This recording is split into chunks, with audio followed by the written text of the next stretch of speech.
আজ স্কুলের জন্মদিন। জন্মদিন শুনেই অনিকেতের বুকটা ছ্যাঁক করে উঠল। ছোটবেলায় কোনো এক জন্মদিনেই তার বাবা তাকে ছেড়ে চিরদিনের জন্য চলে গেছিল। সেদিন বাবার মৃতদেহ উঠোনে শোয়ানো ছিল, গায়ে একটা সাদা চাদর ঢাকা। মা বাবার বুকের উপর আছড়ে পড়ে সকাল থেকে কেঁদেই চলেছে। বারান্দায় বাঁশের খুঁটিটা জড়িয়ে ধরে এক দৃষ্টি বাবার মুখের দিকে তাকিয়ে আছে অনিকেত। গতকাল বাবা হাট থেকে ফেরার সময় সুমিত জেঠুর দোকান থেকে ধারে একটা লাল রঙের জামা কিনে এনেছে অনিকেতের জন্য।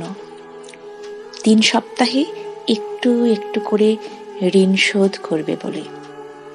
সে জামা এখন চৌকির একপাশে পড়ে আছে।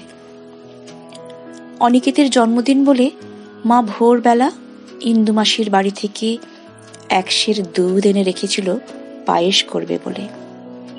সে দুধ এখন ঢাকনা ফেলে পাশের বাড়ির বিড়ালটা চুপচুপ করে খাচ্ছে। অন্যদিন হলে অনিকেত দৌড়ে গিয়ে একটা ঢিল ছুঁড়ে বিড়ালটাকে তাড়িয়ে দিত, কিন্তু আজ 1 পাও এগোতে পারল না। না, অনিকেত আর কোনো দিন জন্মদিন পালন করতে দেয়নি তার মাকে।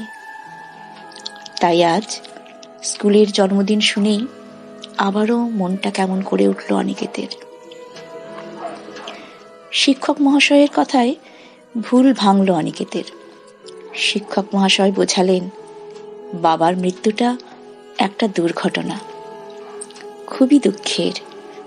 সব জন্মদিন দুঃখের নয়, জন্মদিন আনন্দের। জন্মদিন মানে পায়েস, কেক কাটা আর বন্ধুদের সাথে অনেক অনেক আনন্দ করা। আজ অনিকেতের বুক থেকে একটা চাপা পাথর যেন সরে গেল। সত্যি আজ স্কুলের জন্মদিনে খুব আনন্দে কাটবে।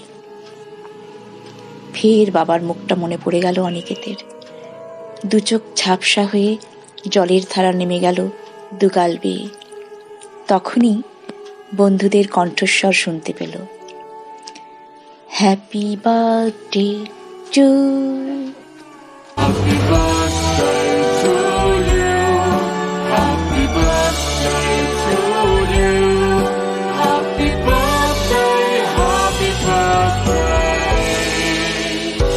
Happy birthday to